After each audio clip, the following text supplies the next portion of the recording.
இன்னும் கொஞ்சம் சப்போர்ட் பண்ணோம். அதுக்கு வந்து அவங்க நாப்பிங்க்கு ஃபுல் சப்போர்ட் தான் பண்ணுறாங்க சைனீஸ் கவர்மெண்ட். சைனீஸ் கான்ஸ்டியூஷனில் என்யூமரேட்டட் ரைட்ஸ் அப்படின்னு சொல்லிட்டு அவங்க கான்ஸ்டியூஷனில் சட்டமே இருக்குது சைனீஸில். அதாவது தூங்குறதுக்கு உரிமை இருக்குது. அதாவது வேலை செய்யும் போது தூங்குறதுக்கு நாப் எடுக்கிறதுக்கு உரிமை இருக்குதுன்னு சட்டமே இருக்குது சைனாவில்.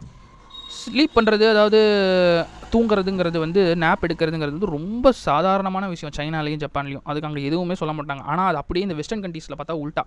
இதை வந்து ஒரு சோம்பேறித்தனம்னு சொல்லுவாங்க, இல்லைனா லேக் ஆஃப் ப்ரொடக்டிவிட்டின்னு சொல்லுவாங்க, இல்லை சீட்டிங்னு சொல்லுவாங்க, ஒர்க்லேருந்து சீட் பண்ணுறதுன்னு சொல்லுவாங்க. இந்த வெஸ்டர்ன் கம்பெனிஸ்க்கு எல்லாமே அவன் உயிரோடு இருந்தாலும் சரி செத்தாலும் சரி அவனை வந்து ப்ரொடக்ஷன் தான் முக்கியம் அவனுங்களுக்கு.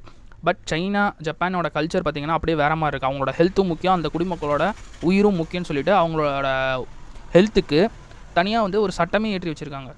இவனுங்க இந்த மாதிரி வந்து ஒர்க் பண்ணும்போது சப்போஸ் தப்பித்தவரை யாரும் தூங்கிட்டாங்கன்னா வெஸ்டர்ன் கண்ட்ரீஸில் வந்து வித்தியாசமாக பார்க்குறது, இலக்காரப்படுத்துறது, அவங்களை கிண்டல் அடிக்கிறது, இந்த மாதிரிலாம் பண்ணிவிட்டு அவங்கள ஒரு 10 மணி நேரம் 12 மணி நேரம் நாப் இல்லாமல் ஒர்க் பண்ணுறதால இவனுங்க மொத்தமாக முடிச்சதுக்கு போனதுக்கப்புறம் ஃபுல்லாக ஆல்கஹால் டிபெண்டன்சி ஆகிறது, வேறு வித தப்பான வழி போதை போட்டுட்டு வேறு தப்பான வழிகளுக்கு போயிட்டு உடம்புக்கு வந்து ஒரு ரிலாக்ஸேஷன் தேடுறது, ஹெல்த்தை கெடுத்துக்கிறது, அந்த மாதிரி வழியில் தான் போகிறானுங்க வெஸ்டர்ன் கண்ட்ரீஸில். நாப்புங்கிறது, ஸ்லீப்புங்கிறது ஹார்ட் அட்டாக், ஹார்ட் ஃபெயிலியர், அப்புறம் ஸ்ட்ரோக்கு, அல்சைமர் டிசீஸ், இது மாதிரி பல பிரச்சனைகளை வந்து தவிர்க்கிறதுக்கு வந்து ரொம்ப ஹெல்ப் பண்ணும் இந்த மாதிரி நாப் எடுக்கிறது, ஸ்லீப் பண்ணுறது எல்லாமே. ஏன் நம்ம இந்தியாவிலே பாருங்கள், ஒரு ப்ரீகேஜி குழந்தை காலையில் 8:30 8:45 வர சொல்கிறாங்க. ஆஃப்டர்நூன் 3 மணி வரைக்கும் 3:30 வரைக்கும் அந்த குழந்தை ஸ்கூல்லேயே இருக்குது. நம்மளாம் சின்ன குழந்தையாக இருக்கும்போது மதியானம் வரைக்கும் விளையாட வைப்பாங்க, மதியானம் ஆனால் 2 ஹவர்ஸ் தூங்க வச்சுருவாங்க. ஆனால் இப்போ இருக்கிற ஒரு ப்ரீகேஜி குழந்தை இருக்கிற ப்ரெஷரை நீங்கள் வந்து கொஞ்சம் யோசிச்சே பார்க்க முடியாது. உங்களுக்கு தெரிஞ்சவங்க உங்கள் ஃப்ரெண்ட்ஸ் இருக்குல்ல, யாருக்குன்னா ப்ரீகேஜி குழந்தை இருந்துச்சுன்னா கேட்டு பாருங்கள், எத்தனை மணிக்கு ஸ்கூலுக்கு வர சொல்கிறாங்க, எத்தனை மணிக்கு ஸ்கூல் விட்டு அனுப்புகிறாங்க. அந்த குழந்தை வீட்டுக்கு வந்த உடனே வீட்டை பார்த்த உடனே சந்தோஷத்தில் ஆக்டிவேட் ஆகிடும். மறுபடியும் நைட்டு வரைக்கும் அது விளையாடிக்கிட்டே இருக்கும்.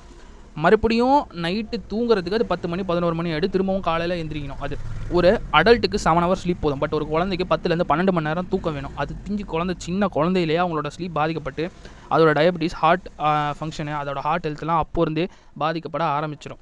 இப்போ இருக்கிற ரேட் ரேஸ்க்கு, இப்போ இருக்கிற வந்து ஒரு மிஷின் லைஃப்க்கு ப்ரீகேஜிலேருந்தே பழக்கிறோம் நம்ம. அதையும் மீறி அந்த குழந்தைங்க டயர்டாகி ஒரு 3 மணிக்கோ 4 மணிக்கோ தூங்கிடுச்சுன்னு வச்சுக்கோங்க. சரி தூங்கிடுச்சு, அப்படியே வீட்டுக்கு வந்ததுக்கப்புறம் ஒரு 2 ஹவர்ஸ் தூங்கிறாங்கன்னு வச்சுக்கோங்க. நைட் எப்படி அதுங்க தூங்கும்? 2 ஹவர்ஸ் 3 ஹவர்ஸ் தூங்கிட்டாங்கன்னா நைட்டு தூங்க மாட்டாங்க. திரும்பவும் 10 மணி 11 மணி 12 மணி 1 மணி ஆகிடும். திரும்பவும் 1:00 ஒரு 7:30 வரைக்கும் தான் அதால் தூங்க முடியும். 7 ஹவர்ஸ் தான் அதுக்கு ஸ்லீப் கிடைக்கும்.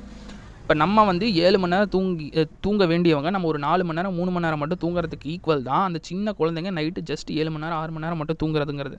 ஸோ என்ன சொல்ல வரேன்னா, அவங்க நாப் எடுத்தாலும் குத்தணும், எடுக்கலனாலும் குத்தமான்னு கேட்குறீங்கன்னா அப்படி கிடையாது. அவங்களுக்கு ஸ்கூலே தேவையில்லை. அன்வான்ட் காலையிலேருந்து மதியானம் வரைக்கும் அவங்கள விளையாட வச்சுட்டு மதியானம் அவங்க ஒரு 2-3 ஹவர்ஸ் நல்லா தூங்கிட்டு மறுபடியும் ஈவினிங் அவங்கள வந்து ஃபுல்லாக வெளியில் அவுட்டோர் ஆக்டிவிட்டி பண்ண வச்சா மட்டும்தான் அவங்களோட ஹெல்த் ஃபியூச்சரில் diabetes, heart problems, liver problem இந்த மாதிரி எதுவுமே வராமல் இருக்கும். அவங்களோட healthy mental health, body health எல்லாமே நல்லாயிருக்கும். ஸோ ஸ்கூலே அவங்களுக்கு அன்வான்ட் 5 வயசு வரைக்கும் ஸ்கூலில் சேர்க்கக்கூடாது. 5 வயசுக்கு மேலே தான் கம்பல்சரின்னு சட்டமே இருக்குது. ஆனால்